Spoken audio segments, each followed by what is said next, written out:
What you're about to hear are three Reddit stories. Not the original posts, the updates. The ones these people came back with weeks, months, and sometimes more than a year later, when everything they thought was going to happen didn't. Story 1. A woman whose fiancé canceled their wedding 14 days before it was supposed to happen. He told her she wasn't ambitious enough to be with him. He sent her a wedding invitation 6 months later. I'll let her tell you how it went. Story 2. A man who was fired in front of 200 coworkers during a company-wide video call. His manager called him dead weight. 14 months later, he was offered that same manager's desk. He has something to say about what made the difference, and I think it's worth hearing. Story 3. A daughter whose parents took every cent her grandparents had been saving for 30 years for her, transferred without asking, given to her brother, and told her she needed to understand because family takes care of family. Then her grandmother died, and what she quietly arranged changed the entire context of this story. These aren't quite revenge stories. They're a little more patient than that. Let's begin. My fiancé canceled our wedding 14 days before it was supposed to happen. He told me, over dinner, that he had been thinking a lot and that I wasn't ambitious enough to be with him. He married someone else 18 months later. He also wrote to me before their wedding. You'll want to hear what I wrote back. For context, they had been together 4 years. He worked in finance. She taught elementary school, second grade, which she loved, and in which, judging by parent reviews, she was a very good teacher. In 4 years, he had never once said that was a problem. Dinner was at a restaurant he chose. He had clearly prepared for this. He used phrases like long-term compatibility and shared life goals and where I see myself in 10 years. She sat across from him feeling, in her own words, like she was being evaluated by someone who had already decided what grade to give before she walked in the door. She didn't cry. Not there. She came home, sat down on the kitchen floor, not a chair, the floor, and cried for about 3 hours. Then she woke up the next morning and did what Reddit later called either complete madness or the most elegant possible move, depending on which comment you found. She called the wedding venue herself, then the florist, the caterer, the photographer. She canceled everything before he could. Then she sent him one text. I've reached out to the vendors. Please have your things out by Thursday. She posted on Reddit 2 days later with one question. Was it normal to feel humiliated? Because everyone around her was saying she'd find someone better, and at the time she didn't want someone better. She just didn't want to feel like she'd been demoted. Reddit said she was right, that anyone who announces a breakup like they're reading a quarterly report has confused having standards with cruelty. That he'd watched her teach children to read for 4 years and only now decided it wasn't enough. And that, commenters noted, says a lot more about him than about her. She read the comments, wrote thank you, and closed the app. She didn't post again for 11 months. Update 1. 11 months later. She had, in her words, done the boring work of becoming okay, went to therapy, let her students make her a birthday card, had dinner with her sister every Thursday without exception, started running, which she hated, because she needed something that wasn't about feelings. She also started tutoring kids after school, at first 1 student, then 3, then 8, put together a small schedule, was making a few $100s a month, nothing dramatic. What was somewhat dramatic, he got engaged. She found out through Instagram, which is exactly how you always find out about things that weren't supposed to affect you. The new woman worked in private equity. She, by her own admission, looked at that photo longer than she probably should have. Then she posted on Reddit. I looked at the photo and thought, good. I hope she's everything I wasn't supposed to be. I hope it turns out exactly how he planned. She wrote that without bitterness, the way you close a book you finished reading and put it on the shelf. Update 2. 17 months after the original post. The tutoring had turned into something she hadn't planned at all. By then she had 12 students and a wait list. Parents started asking if she had a program. Could they enroll their kids in something more formal? She hadn't thought about it, but she started thinking. She put together a reading program, 8 weeks, simple, structured, built on how she was already teaching. Tested it with 4 families she trusted. They liked it. She shared it on a parent forum. Within 2 months, 40 families had signed up. She posted on Reddit, "I was trying to figure out if this counts as being ambitious. I think I decided it doesn't really matter how it counts." And then, at the very end of the update, almost as a footnote, "He messaged me last week, said he'd heard I was doing something interesting and wanted to meet up and talk."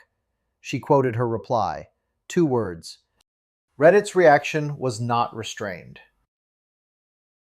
Update 3, 26 months after the original post. The program had grown.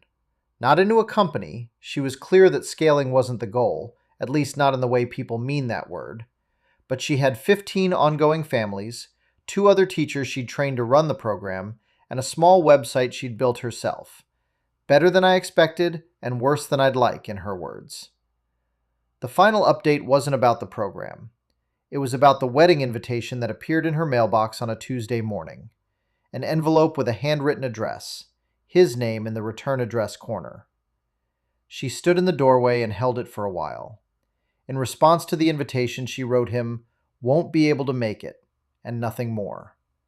But what she actually came back with an update to say, what she came to tell, happened on the day of his wedding. She had 8 students that morning.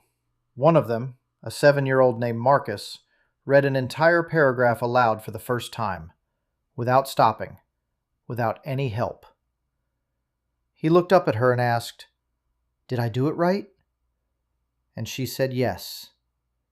And he believed her immediately, the way only children believe. She wrote, "This is what I wanted. This is what I actually have." And at the end, a line I keep coming back to. This morning I looked up the definition of the word ambitious.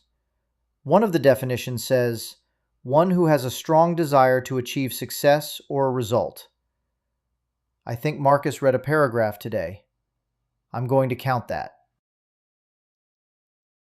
If the first story was about a woman who was made to feel lesser in someone else's eyes, and who decided to stop caring about that particular person's opinion of her, then the next one is about a man who went quiet at the moment when most people would have raised their voice, and about what 14 months of silence ultimately built for him. I was fired during a company video call, not called aside separately, not invited to a separate meeting, during an all-hands, in front of 211 people, and I didn't say a single word. For context, he had worked at the company for 6 years, senior client relations manager. No performance review had ever dropped below meets expectations. A few times it was exceeds expectations. The relationship with his direct supervisor had always been fine. All 8 months before those all-hands, when the company brought in a new regional director. Throughout the post, he calls this person Carter. Not a real name, but specific enough to picture.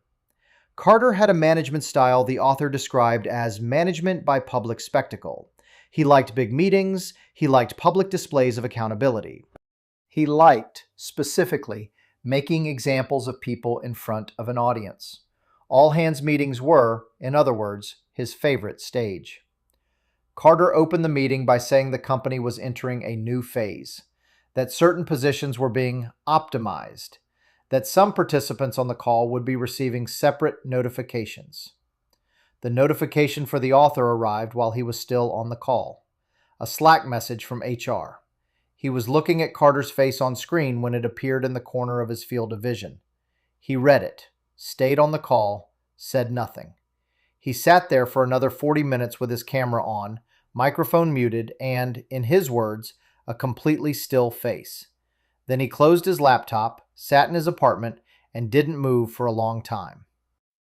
That same evening, he posted on Reddit with one question. Was he being dramatic, feeling that something specific had been done to him? Not just a layoff, a performance? Reddit said no.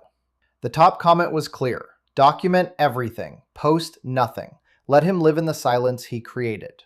The author responded, "That's exactly what I'm going to do." He didn't appear on Reddit for another 4 months. Update 1, 4 months later. He did what his lawyer advised, gathered all emails he had access to, all performance reviews, all Slack messages. He had documentation on a project he had led, a project that had brought the company significant revenue, a project for which Carter had taken credit in a LinkedIn post published 2 weeks after the all hands. His lawyer sent a letter. Update 1 was brief. He didn't go into detail about what was in it because he couldn't yet, but he wrote, "There's a development. Can't say much yet. I can only say, to the person who told me to document everything and stay quiet, you were right. Good thing I didn't send that letter I wrote that night." He didn't elaborate. Reddit speculated actively. Update 2, 9 months after the original post. The settlement remained confidential, so the amount didn't become known. But the outcome? Yes. Carter no longer worked at the company. The author phrased it carefully. Not fired, technically, and that distinction seemed to matter to him. Laid off as part of a restructuring. But gone. Which, he noted, is apparently what optimization looks like from the other side. And someone from company leadership, not HR, not an intermediary, but a senior person, reached out to him. Not about the settlement, about a position. He wrote, "I was sitting in that meeting thinking about the all hands, about my apartment that night, about those 40 minutes, and I was thinking, is this real or am I about to wake up?" He went to the meeting. Update 3, 14 months after the original post. He accepted the offer. Not the exact same role Carter had. He was careful to specify that, and the specification was clearly important to him. He didn't want to be Carter. He wanted something different from what Carter wanted. And Carter had wanted to be a spectacle of victory rather than actually build something. But it was a director-level position, more than he'd been making before, with a team he would build himself. The final update wasn't triumphant, and that, honestly, is what makes it worth quoting directly. The thing I keep coming back to is those 40 minutes. 40 minutes I sat on that call and said nothing. Not because I was scared. I don't think I was scared. I think I suddenly understood. Whatever I said in that moment would define me more than anything Carter had just said. So I said nothing, closed the laptop, gave him the space, and then spent 14 months rebuilding what he tried to take from me. I don't want to call this a revenge story. From the inside, it doesn't feel exactly like that. It feels more like a reminder about what becomes possible when you stop playing to the audience of people who have already decided who you are. The last story is quieter than the first two. There's no courtroom, no negotiation, no moment of public triumph. The people who hurt the narrator never receive a clear lesson, and she doesn't ask it of them. But there is a grandmother, and what she arranged 22 years before everything that happened here. My parents took every cent my grandparents had been saving for me for 30 years, transferred without asking, given to my brother, and told me I needed to understand because family takes care of family. Then my grandmother died, and what she quietly arranged 22 years ago changed the entire context of everything. For context, she is 24 years old. The money was an education fund her grandparents had opened when she was born. It wasn't a secret. It was a promise, spoken aloud, repeated at every birthday and holiday. When she was 8 years old, her grandmother sat with her at the kitchen table and showed her the account balance. She said, "This is yours, for school or for whatever turns out to be school in life." The brother is 3 years older. He had gone through his own fund before finishing school, not dramatically, just gradually, the way money disappears when no one's watching it carefully. He had $37,000 in debt and needed help. The parents made the decision on a Sunday. They told her on Monday. The money, she was informed, had already been transferred. That same evening, she posted on Reddit. She wasn't asking whether to forgive anyone. She was asking a smaller question. Was this anger normal, or was she missing something? Reddit said, "No, you haven't missed anything. This isn't a complicated situation." She didn't cut contact immediately. For about 3 weeks, she tried to have a real conversation, tried to explain what that money had meant to her, what the promise had meant, what it feels like when something that was yours from birth is taken away on a Sunday without you. The parents kept returning to one sentence: "Your brother needs it more." After 3 weeks, she stopped trying. Not dramatically, she just called less often. Stopped coming by on Sundays. Stopped pretending that conversation had happened the way it should have. Update 1, 3 months later. Her grandmother had been ill for most of the year. Not suddenly, slowly, the way the whole family had been watching from a distance and not quite naming out loud. She had started visiting more often in those months, just to be there, and her grandmother seemed to want that, wanted her specifically in the chair by the window. Her grandmother died on the second Thursday in October. The update was 2 sentences. Grandmother passed last week. I'll come back and write more when I can. People said, take your time. She took her time. Update 2, 8 weeks after the funeral. The estate process had begun, and she hadn't expected much from it. Her grandmother's estate was modest. There was a small mortgage remaining on the house. She wasn't thinking about inheritance, not in the sense of actually calculating anything. She was thinking about her grandmother, not about what she had owned. But there was a meeting with a notary, and at that meeting something became clear. 22 years ago, when the narrator was 2 years old, her grandmother had made a specific legal arrangement. The house. It was left directly to her, by name, with the condition that the arrangement remained confidential until the grandmother's death. There was also a letter. She didn't share the letter in full. I completely understand that, but she quoted one line from it. I always knew you'd land softly somewhere. I wanted to be part of that. She wrote, I keep reading this and then putting it down. I don't know what to say about it yet. She didn't need to say anything. The comments were mostly quiet, the way Reddit almost never is. Update 3. 5 months after the funeral, final update. She wasn't living in the house yet. It was in another city, and she wasn't ready to make that decision while grief was still doing to her judgment what it does. She was renting it out, giving herself time. Her parents had called twice after the estate was settled. The conversations were, she described them as, strange. Not apologies, not another argument, just some awkward desire to find an entry point into a conversation neither of them knew how to start. She didn't call back. And the final update wasn't about the house, or the calls, or even the letter. It was about what she was sitting with. I used to think I needed them to understand what they did. I thought that was what I was waiting for, that acknowledgement. If I could get them to clearly see it, I could move on. I don't think that anymore. Grandmother understood. She understood it 22 years ago, before any of this happened, before I grew up and found out that something could be taken from you. She wove a quiet net, filed it in a document at a notary's office, and waited. She kept thinking, she didn't do it because she knew my parents would make exactly this choice. Maybe she knew. I'll never find out. But she did it because she loved me enough to account for every possible future version of events. That's a different kind of love than any I knew existed. I'm no longer waiting for them to understand. Instead, I have the kitchen table where she showed me the account balance. The way she said, "This is yours." She meant something more than the money. I think I finally understand what. 3 updates. 3 people who came back not to celebrate, but to close the loop. To record something. To say, here's what time did when I let it. What I notice in all 3, it's the same thing.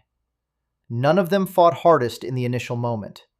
None of them sent the letter they wrote that night or said what they could have said across the table. They went quiet, rebuilt, and stopped waiting for the people who had hurt them to hand them the acknowledgement they deserved. Instead, they got something that didn't require anyone's permission. If you're in the original post right now, in that part before the update, just know the update exists. You just haven't written it yet.